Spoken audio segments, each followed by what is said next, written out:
साहब, ये चाहे मरकज़ की आपकी लीडरशिप हो या सूबाई लीडरशिप हो, ये पहले अपना हाउस इन ऑर्डर तो आप कर लें। एक कोई जेल से मुलाकात करके आता है कोई रहनुमा, वो कहता है जी जलसा नहीं करना। अगला आता है वो कहता है चाहे खान साहब भी गए तब भी ये जलसा जब अनाउंस हो गया तो वो होगा। तो ये तो अभी तक एहतजाज या जलसों में ही आप लोग एक नुक्ते पर नहीं आ पा रहे हैं, तो ये एक स्ट्रॉन्ग अपोजिशन किस तरह कर सकेंगे आगे? देखिए, मैं थोड़ा सा वो रिस्पॉन्ड बातचीत पे करूँगा। उन्होंने कहा था कि सारी बातें बता रही थी और कह रही थी कि जब पाकिस्तान तहरीक-ए-इंसाफ गई थी इस 2022 में, तो उसके बाद सारी चीज़ें मीडिया में आ रही थी। मीडिया में जो लोग गलत बयानी कह रहे थे, मैं झूठ का लफ्ज़ नहीं इस्तेमाल कह रहा, लेकिन मैं उसको ज़रा सॉफ्ट करके गलत बयानी की बात कर रहा हूँ। वो पाकिस्तान मुस्लिम लीग नून और पूरी पाकिस्तान डिस्ट्रक्शन मूवमेंट PDM वाले कह रहे थे।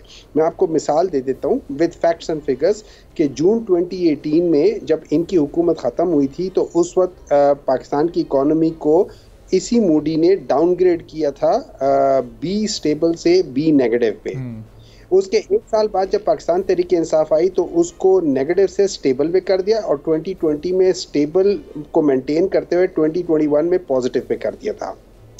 अभी ये इन लोगों ने शोर मचाना शुरू कर दिया है कि हमें मूडीज़ ने अपग्रेड कर दिया है। मूडीज़ ने इनको जो अपग्रेड किया है CAA+ उस पे किया हुआ है, 2 पे किया हुआ है। उसका मतलब है poor quality and very high credit risk.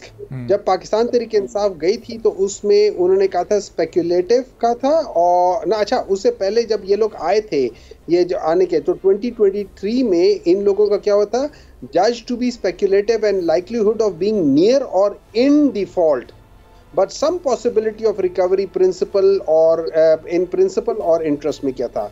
जब पाकिस्तान तहरीक इंसाफ थी तो उन्होंने कहा था कि स्पेक्युलेटिव है और उसके अंदर क्रेडिट रिस्क है, लेकिन उसकी इकोनॉमी स्टेबल है। ये मैं फैक्ट्स एंड फिगर्स की बात कर रहा हूँ। अच्छा, अब मैं आपको ये बात बता देता हूँ कि जब इन्होंने कहा कि जी पाकिस्तान तहरीक इंसाफ जब गई थी तो उन लोगों ने ऐसे ऐसे डिसीजन लिए थे कि तबाह कर दिए थे।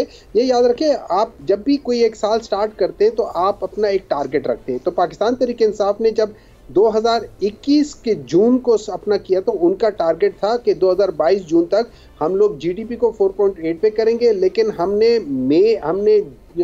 फरवरी के एंड में 6 को अचीव कर दिया था, जून तक 6.2। हुमायूं साहब, ये जो मूडीज की रेटिंग है, जो GDP की ये कैलकुलेशन है, इससे एक आम आदमी का तो लेना देना नहीं है। आम आदमी का तो लेना देना है कि पेट्रोल जब आप आए आपको कितने का मिला था पर लीटर, आपने कितने का छोड़ा, ये कहाँ तक ले गए, आटे के प्राइस क्या थे, बिजली के प्राइस क्या थे। पब्लिक का लेना देना तो इससे सारी ये मुश्किल बातों में लोग क्या नतीजा निकाल पाएंगे? आपको बता देता हूँ, जब हम छोड़कर गए थे बिजली उस वक्त मेरे ख्याल में 15 रुपए की थी। आज देखिए कहाँ थे। जब हम पेट्रोल छोड़ कर गए थे वो तकरीबन 140 का था, आज कहाँ है। अगर आप किसी भी इंडिकेटर को देख लेंगे तो आप करेंगे। अब मैं एक चीज़ बता देता हूँ आपको, एक दो बातें और बताता हूँ, ठीक है। इन्होंने कहा है कि जी ये जो इमरान खान ने जो अभी ऑक्सफोर्ड के लिए किया, सबसे पहले इमरान खान इस काबिल था कि अपने टैलेंट के बेसिस पे स्कॉलरशिप में ऑक्सफोर्ड में दाखिल हुआ, वहाँ पढ़ा। नंबर 2, इससे पहले इमरान खान ने जो है ना, अच्छा ये जो जिस पिटिशन की ये बात करते हैं, उस पिटिशन को दायर करने वाले जो है ना खुरम भट्ट साहब हैं, जो कि PMLN के बंदे हैं, ठीक है। अच्छा, डेली मेल में जिन्होंने लिखा है वो है कमाल सुल्तान साहब। उन्होंने सिर्फ ये लिखा है कि ईमेल्स आई हैं और वो कहा हुआ है पिटिशन के लिहाज से नहीं। उसके अलावा 2-3 चीज़ें हैं। अल जजीरा में इसका रेफरेंस आया, लेकिन अल जजीरा में उन्होंने सिर्फ और सिर्फ इमरान खान की तारीफें की और उन्होंने कहा है कि वो ऑक्सफोर्ड पढ़े। और उससे पहले ये याद रखें, इमरान खान इससे पहले ब्रैडफोर्ड यूनिवर्सिटी के भी चांसलर रह चुके हैं। ठीक है, चलें हुमायूं साहब, ये मुकम्मल आपका इस पर मौक़िफ़ आ गया। अब ज़रा चूँकि चंद लम्हात ही बाकी रह गए तो शिजा साहब अगर इस पर आप रिस्पॉन्ड करना चाहें ब्रीफली, बस 30 सेकंड्स ही बचे।